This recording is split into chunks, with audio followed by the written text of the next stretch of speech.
everyone, I'm Billy and welcome to Homescape Realty House Tour. Now today we're going to take a look at this beautiful two-story modern industrial home in Ayala Heights, Quezon City.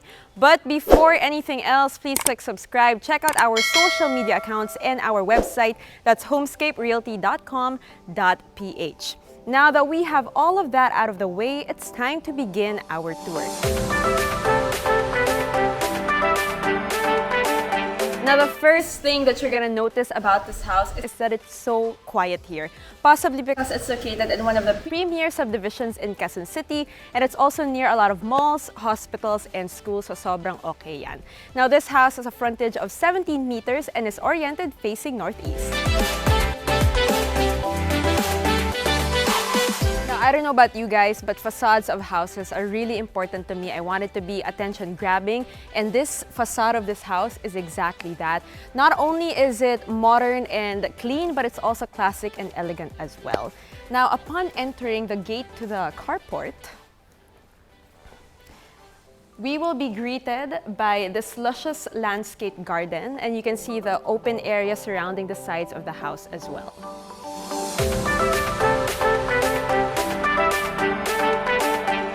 Now we've reached the carport, and as you can see, napakalaki ng space na to. So you can fit around 4 cars here depending on the type of vehicle that you have. We also have your driver's quarters over here and our second entrance over there. And by the way, hindi lang 4 na kotse ang kasya dito, because if you take a look at the driveway over here, you can actually fit 2 more cars.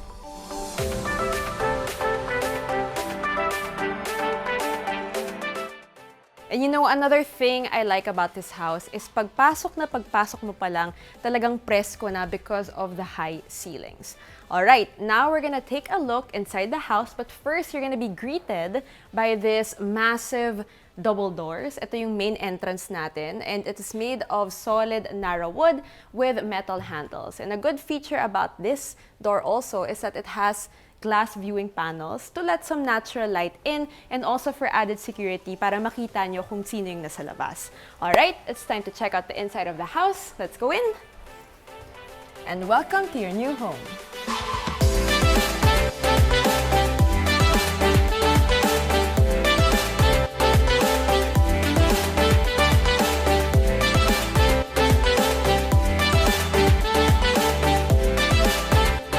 As we enter the house, you will be greeted by this foyer. So it's a nice space, and you can dress it up however you like just to make a statement when visitors come visit.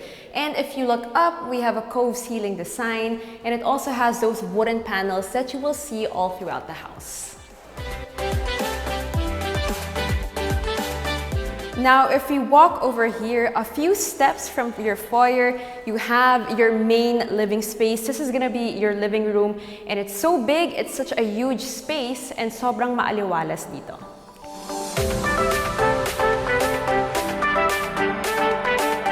Now, if you take a look up, you can see that we have the wooden panels that we were talking about a while ago, and a nice touch to this living space is that chandelier.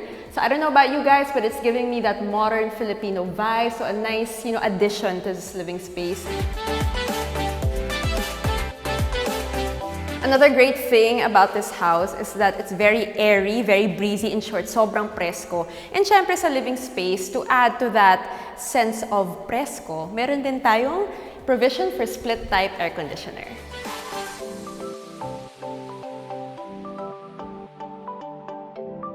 Now, if we move here towards the right side of this room, we will be greeted by these sliding doors that I was talking about a while ago.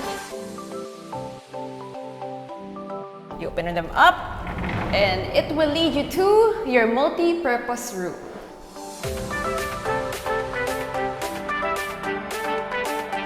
So this is the first room here in the house, first room in the ground floor. And again, this is your multi-purpose room, so it can be whatever you like. I mean, since uso naman ngayon yung work from home, imagine this as your home office. It can also be a mini classroom for your kids while they're doing their classes from home, or it can also be a playroom for your children. Actually, talaga kahit anong gusto nyo, pwede tong room na to. And we also have the corner windows, high grade na rin siya, made of tempered glass. Lots of sunlight comes in through this window. So imagine you can have your desk here, or maybe the desk of your kids. At sabi ko nga kanina, presko na tong bahay na to. But if you need something more, of course, meron tayong provision for a split type aircon. Now let's talk about the design of this room. It's very similar to the design that we saw outside in the living space. So you have the caffered ceiling over here. And you can also see your baseboard over here. And for the main ground floor, actually may baseboard din talaga siya. At syempre, itong multi-purpose na kwarto, meron din siyang banyo. So we're gonna check it out over here. This is your ensuite toilet and bath. Now, as you enter the bathroom for the multi-function room, you're gonna see kaagad itong unique na tiles na ito. So, sobrang ganda niyan. Of course, you have your shower over here and then your tempered glass enclosure. Also, you can see this huge mirror and you can see your fixtures, color yan, yung sink at saka yung water closet with this granite countertop. Now, after leaving the multi-function room, let's make our way to the LANAI, which is right across. Through this massive glass sliding door, high-grade aluminum with tempered glass. Let's check out the LANAI. Now from inside, labas naman tayo saglit. And we're gonna take a look at your LANAI. And guys, grabe, sobrang presko dito. At saka ang laki ng space. You can do a lot of things here. But first, we're gonna talk about the elements of this LANAI because some of the elements here you've been seeing all throughout the house. Let's just piece them together. So unahin na natin itong sunstone tiles. Makikita niyo yan sa labas ng bahay. And if you look up, you can see the wooden panels that you can see inside the living space. And of course, when you look down, ito naman yung tiles natin. Very classy and elegant, perfect for the LANAI. Now guys, imagine waking up every day and having coffee here in this area. Syempre, presko na nga, pero added presko pa dahil meron tayong ceiling fan dyan sa taas. And of course, habang, I don't know, nag-yoga ka dito or nagme-meditate or having your morning coffee, when you look out, you have this beautiful view. Just take a look at your wonderful landscape garden.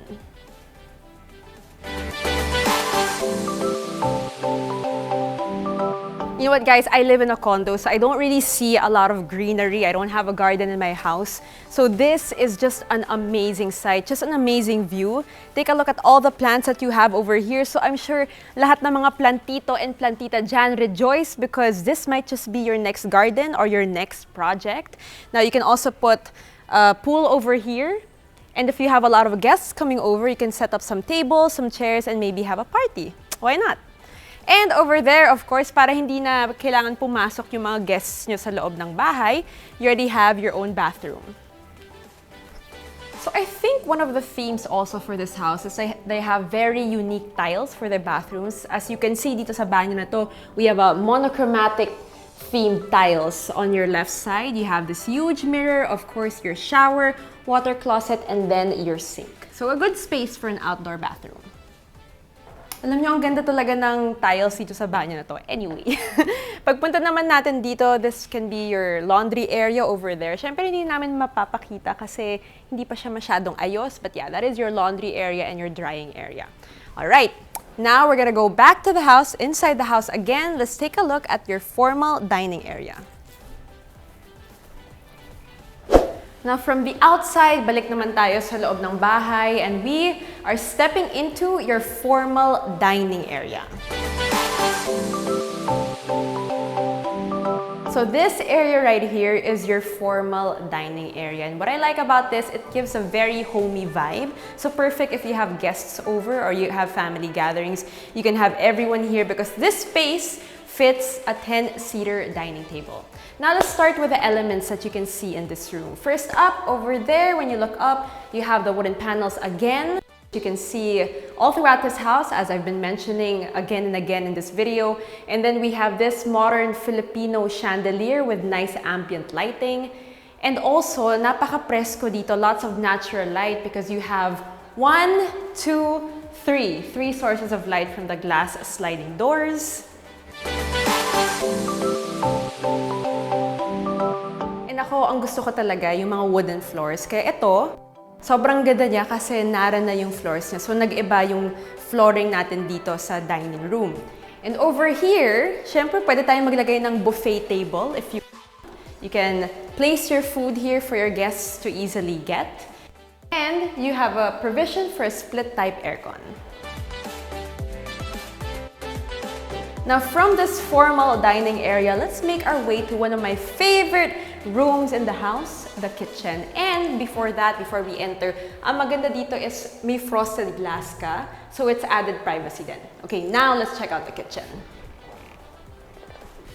Now, this is your kitchen. And again, as I was saying, kitchens are one of my favorite rooms in the house.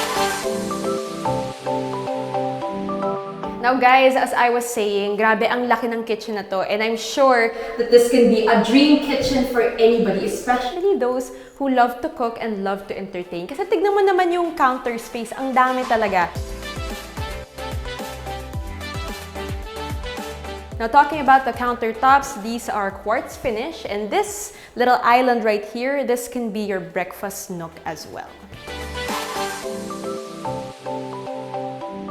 Now let's start with this side of the kitchen. Now of course, you can see your modular cabinets with soft close hinges.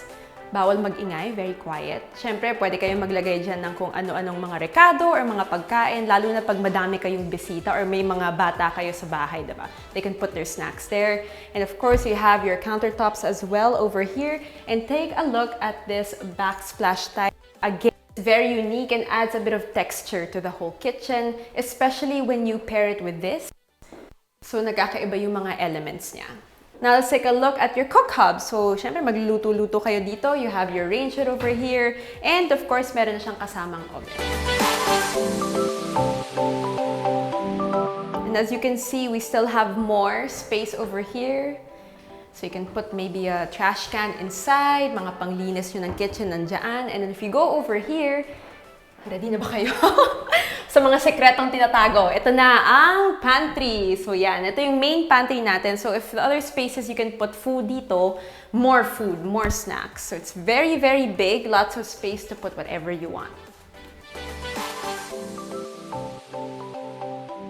And of course, it does not end over there. Mas madami pa tayong space dito. And I wasn't kidding when I said that this kitchen was huge. It really is. Again, we have your modular cabinets, soft close hinges, more space over here, maybe for some dinnerware, some plates.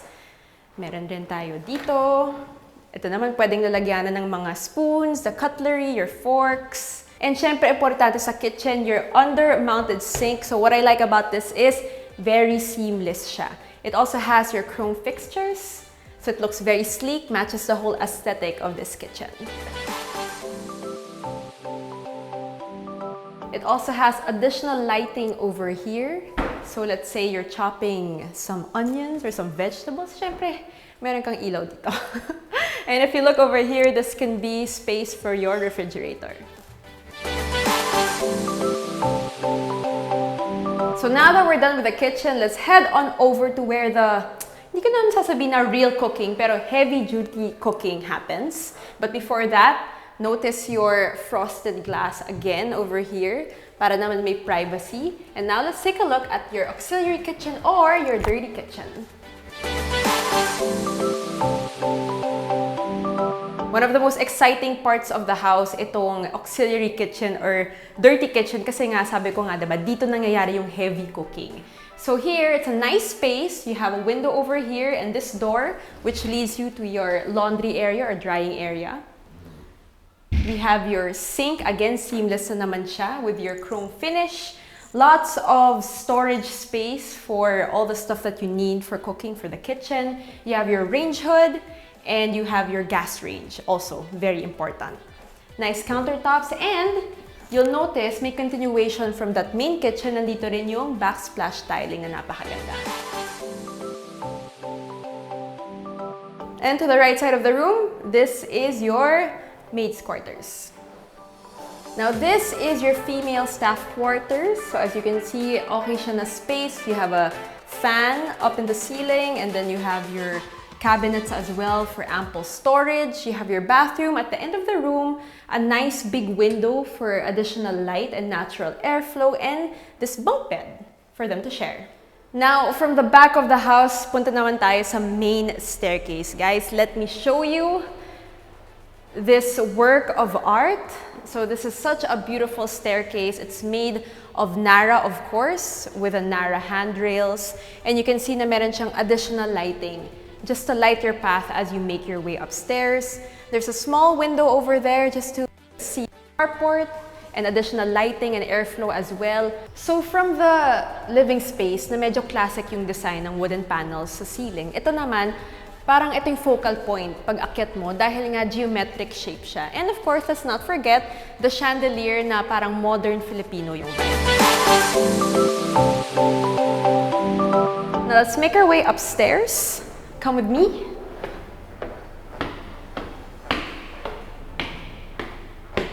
Now, upon reaching our second floor, mapapansin nyo kaagad na nag-iba na yung flooring natin. So this is HDF fiber wood with a wood grain design.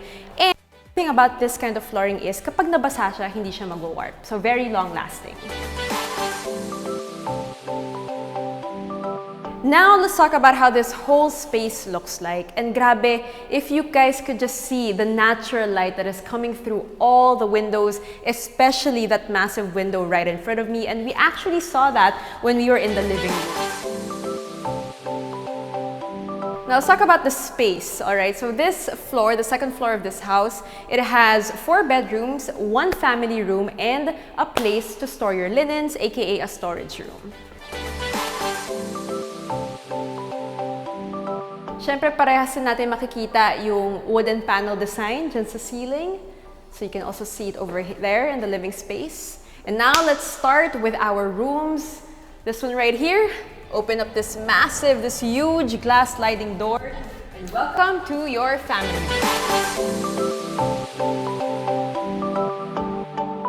Now this is your family room. So I don't know kung ako lang ba, pero sa akin kasi medyo bago tong concept na to, na pagpasok mo, family room, and then you have the 3 bedrooms connected to the family room. Now, let's talk about the design of the space. Up here, we have your cove ceiling design, again with the wooden panels that we are seeing quite often. And then we have this huge window, and it's actually also a glass sliding door, gives you access to your balcony. So during colder days, you guys can probably open up this door, let the breeze come in and relax with your family. You can have a couch over here. You can have your TV, lots of storage for different kinds of things that you want to put. Possibly books, DVDs. May nag-DVD pa ba? Yun, yung mga DVD or whatever you want. And it can also be a home office if 1 home office downstairs isn't enough. So another great thing about this whole property is that it does not run out of storage space. Case in point, meron naman tayong mga cabinets dito. So additional storage yan. If you have a lot of clothes na hindi magkasya sa mga closet sa kwarto nyo, nako, alam nyo na kung saan nyo lalagay.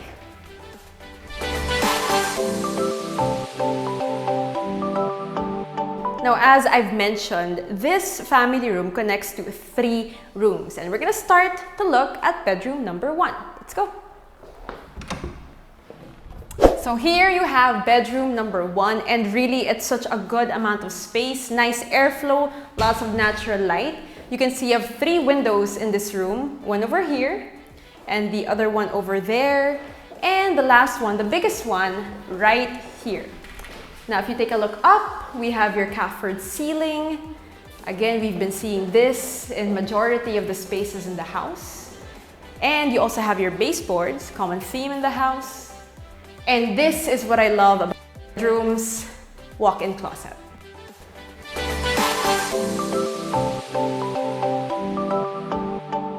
Now, before we enter the bathroom, of course, we gotta mention that you have your provision for a window type air conditioning unit. And now, let's go to the bathroom. Ensuite toilet and bath. So there, as you enter, I cannot stress this enough, but all the tiles in the bathrooms of this are absolutely beautiful and unique. You have your shower, and then you have your window, your tempered glass shower enclosure. your American Standard sink, as well as your water closet, granite countertop, and this beautiful massive mirror. So that's bedroom number 1 done. Let's go ahead and check out bedroom number 2. And before we enter bedroom number 2, take a look at your smoke alarms. You can see that also in the different parts of the house for added security and protection. Welcome to bedroom number 2. So kung mapapansin nyo, or maybe it's not that obvious in the video, pero mas maluwag yung bedroom number 1. Pero dito naman, feeling ko mas maaliwalas because of our corner window over here. You can see your garden from the back, and you also have another window over there. Now you have your provision for a window type air conditioning unit, and of course our CARPORT ceiling, your smoke alarm, and if you take a look over there, ito rin yung isang difference na mapapansin nyo compared to bedroom number 1. Merong walk-in closet. Ito naman, meron siyang cabinets na nakalabas. But still lots of storage. You can put your bags there, your jackets over here, your coats. Now, just like bedroom number 1, this also has its own ensuite toilet and bath right here. Now, as usual, as with the other bathrooms in the house, you can see the unique tiles right there in the shower. Meron tayong window, of course, yung shower natin, our tempered glass shower enclosure, American Standard sink and water closet, a huge mirror, your granite countertops, and lots of storage under your sink. 2 more rooms to go. Let's head on over to room number 3. So again, after bedroom number 2, we're gonna make our way to bedroom number 3, passing the family room as well. And syempre over here, we have your provision for a split type air conditioning unit for the family room. Here's bedroom number 3. So this is your bedroom number 3. Very similar actually to bedroom number 2 because you have your cabinets over here. The only difference is ito, floor to ceiling na yung cabinets niya. So lots and lots of storage space. As you can see, meron din sa taas at meron din dito. Now, if you look up, CARPORT ceiling, we've seen that in the past rooms. We have your baseboard. Again, all throughout the 2nd floor, makikita nyo yan. Lots of light. It's very airy and breezy because it has 2 windows. One over here. So, high grade na rin yung windows natin. And this is the other window right here. And we have a provision for your window type air conditioning unit. And of course, hindi natin pwedeng makalimutan, it also has its own toilet and bath. Take a look. Siyempre, excited tayong makita kung ano yung design ng tiles ng banyo na ito. And yan, so this is a bit different from the others, but still very unique, very nice. We also have your shower, the window, the tempered glass shower enclosure, same American Standard sink and water closet, and this huge mirror again. That's 3 rooms down, 1 more to go, and possibly the best one yet. Let's go to the master bedroom. Now it's time to take a look at our master bedroom. So we passed this hallway again. But before entering here, we gotta take a look at this storage space. So it can be your linen closet, or maybe a place to put some of the toys, or whatever you want it to be. Now from your storage space, let's finally go ahead and take a look at our master bedroom. Now this is your master bedroom. So take a moment to imagine yourselves waking up to this amazing and gorgeous space. Now I keep repeating myself, pero maaliwalas talaga sa bahay na to. All the spaces in the house, really bright, really airy, but more so this room. Because if you take a look, you have 2 corner windows, huge corner windows, and you have this window right here overlooking, of course, the living room. It really helps distribute the lighting all around the house. But for some added privacy, of course, you can cover this up with maybe some curtains, if you'd like that. Now, if you take a look up, balik natin yung wooden panel design, and it's also a cove ceiling design with your smoke alarm, of course.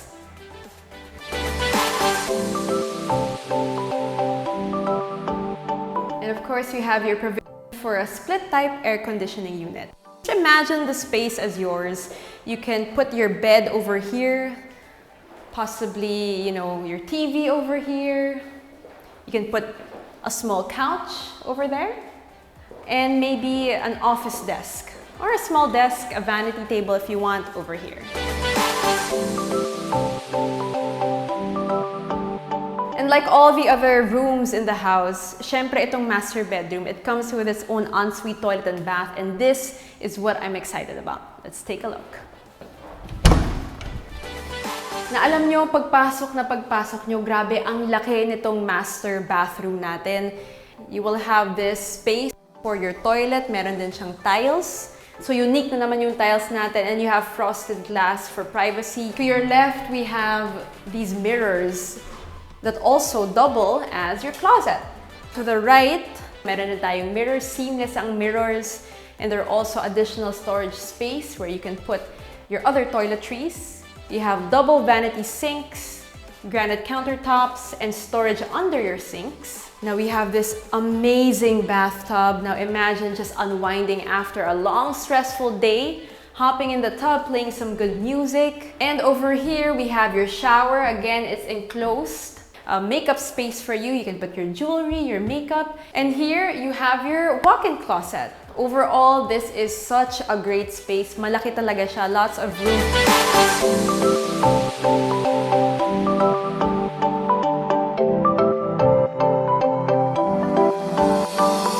So there you have it. This concludes our tour of this beautiful and airy two-story modern industrial home here in Ayala Heights, Quezon City. Now, if you guys are interested in this house, please don't hesitate to contact the numbers below because this might be your next home. Now again, my name is Billy Capistrano, and this has been Homescape Realty House Tours, your guide to your real estate needs. See you guys again next time.